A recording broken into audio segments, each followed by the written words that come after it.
Look what I found, ladies and gentlemen. Anytime Fitness in Las Vegas.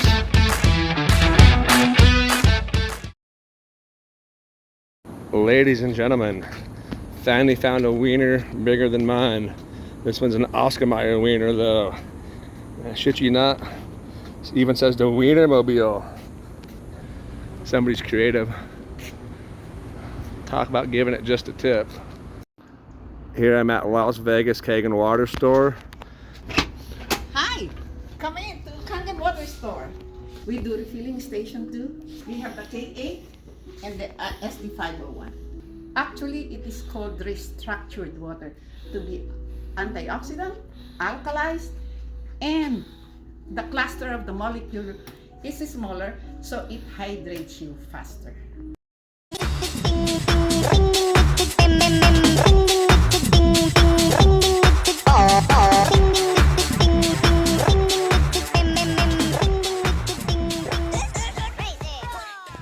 The question is, what's the cause of disease? The answer is, by doctors, we don't know.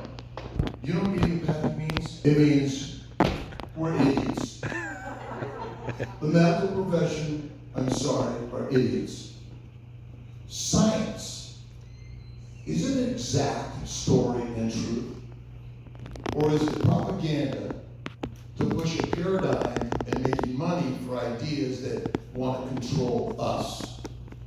How do you domesticate a lion or a wolf? You feed them plants, they become dogs and cats. Do you know how to domesticate human beings? The pharaohs know it, the kings know it, all the controllers of the mass civilizations know it. You feed them grass and grains.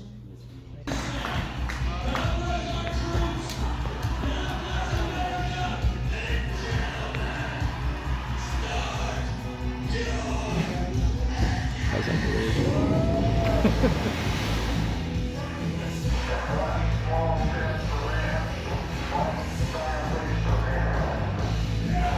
Yeah, Ronnie.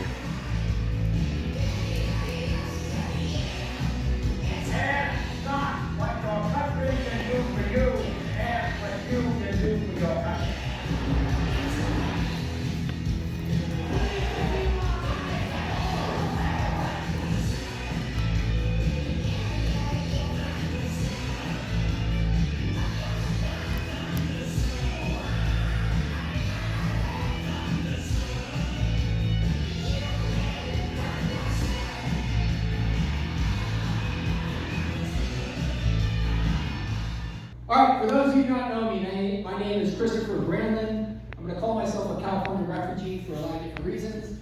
I grew up in California, grew up in the South Bay area. The reason why I'm running for Congress is a lot of different reasons, but mainly pertaining to our country's health. And this is what I've overseen ever since college, going into law school, and even after law school, and that's why I spoke out against these BS mandates. And I hope everybody can agree. But even though those mandates are a little thing of the past, there's still a lot of lingering problems with pharmaceutical companies controlling how our country is being run, and I think everybody can have a decent consensus to that aspect. The reason why I'm running for Congress is my personal experience, and I think a lot of other people can resonate at the same time. So what happened to me is gut discomfort turned into gut pain, and instead of becoming a patient, I became a routine customer of every conventional doctor.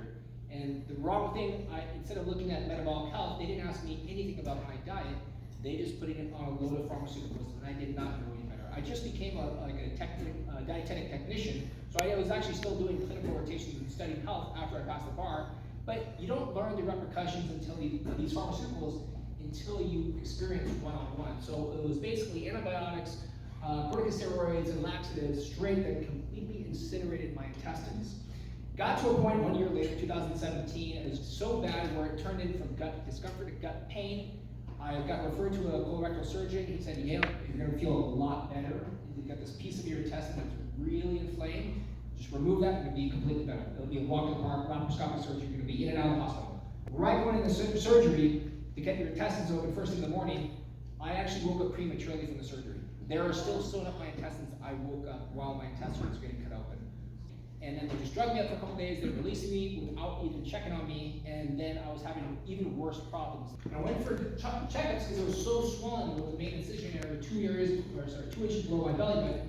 It was basically, that's an anastomosis site. It got so swollen and infected that they immediately had to rush me back to the ER, and a couple weeks after the surgery, right?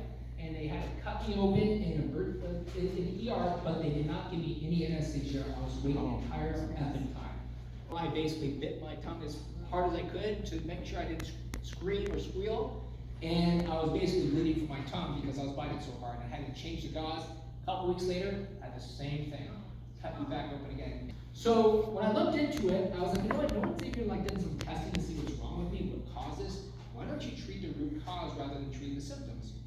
And then the doctor had the nerve say, if you're still having problems, we should probably just remove all your intestines. You're going to be a lot better. And you can imagine my response. I gave him 2 middle fingers. I said, I'm running away. I'm never going to see you again. Looked to it, did some blood tests. I did get diagnosed with Lyme and co-infections, but I still don't believe that's what caused all the inflammation. The inflammation was learning to do conventional medicine, because even though I wasn't eating sugar, I was eating like a little bit of carbs. It was all just like keto, basically. But I completely incinerated my intestines with pharmaceuticals. I believe the surgery was not necessary. But if I were to learn about the carnivore diet and hyperbaric oxygen therapy and strict fasting, I probably would have never had a surgery. So I ended up doing a 10-day water fast just to save the rest of my intestines. I didn't eat anything for 10 days, and I was already a little malnourished. So you can imagine it's very tough. After the fast, and I felt effing amazing. 10 days no food, and I ate nothing but meat. And this is the first time I fasted and refed on meat, because I actually went to fasting clinics to do these 2 to 4 day fasts, and all of them are run by vegans. So I started creating the same problems when I started refeeding on just straight insoluble fiber, which is sandpaper your intestines. There's some people that just eat this all meat diet, and that's what they eat, and they put everything in remission. I think it's called a carnivore diet once you look into it. And that's where I started reaching it, and I did an elimination diet, and even when I started introducing plants, and even just coconut oil, which is not too bad, to be honest with you. It's not a seed oil, but still, it was inflammatory for me.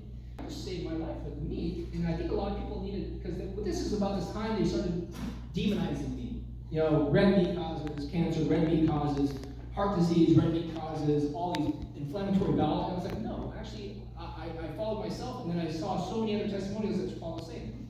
The second part of me going for Congress was the vaccine mandates. As you can recognize, I have a personal bias against pharmaceuticals, right? My personal experience, I just completely destroyed my intestines. I almost lost all my intestines from dangerous pharmaceuticals, and I was a routine customer. I wasn't a patient. I was just coming in to new pharmaceuticals, and this is where I'm going to make some references to the doctors. So I spoke out against the vaccine mandates because I said, we don't know the efficacy behind this.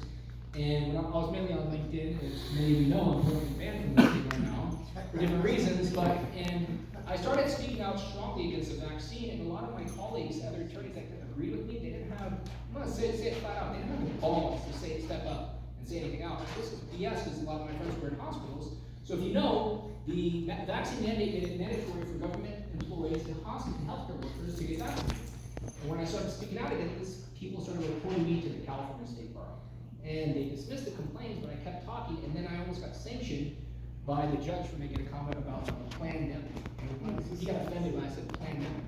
So I was like, you know what, this is BS. I'm gonna get my PhD in public policy, I'm gonna run for office. I made this decision in 2021. And I followed it, so now I'm in my final stage of my dissertation. I'm setting up my final oral defense. I just turned 40, so I'm gonna become Dr. Brandlin. But I met with some people from Team Kennedy, and I said, I wanna make a change. I want to embrace the MAHA movement. And not only am I pro-carnivore, pro-keto, it doesn't have to be carnivore, but just taking inflammatory foods. I do not like the fact that the pharmaceutical industry is controlling our government, even after Bobby Kennedy has already been sworn in. And they have control over everything, and I hope everybody can look, read between the lines. And I don't like the fact that these pharmaceutical companies, they are the biggest donors for all the medical institutions for our future doctors. And I've already confirmed with Dr. Kiltz and a few others, but what doctors are being taught nowadays in medical institutions, they're not being taught on, they don't even learn anything about nutrition. The most prestigious colleges, the most prestigious medical institutions, a study proves that the most they'll spend during their entire years during education and even their residencies, they spend 15 to 20 hours tops on nutrition. It's the basics. You learn more than that as a personal trainer. That's why I say most personal trainers probably know more about health and diet and natural health and dietetics and nutrition than any average doctor. If you go to a doctor and you have problems, and without asking, if he gives you prescription medication, without asking about your diet or your lifestyle, you do not have a doctor. You have a drug dealer.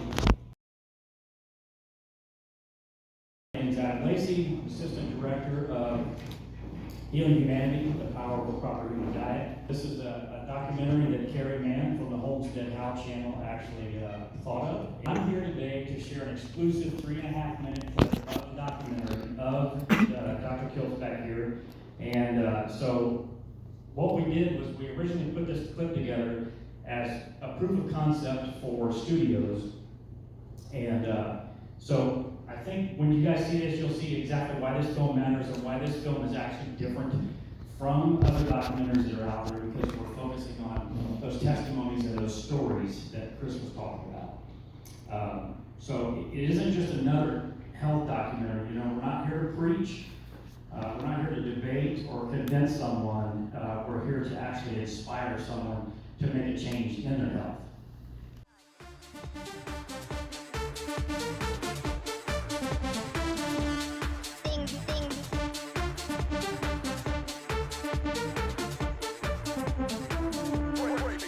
Break it.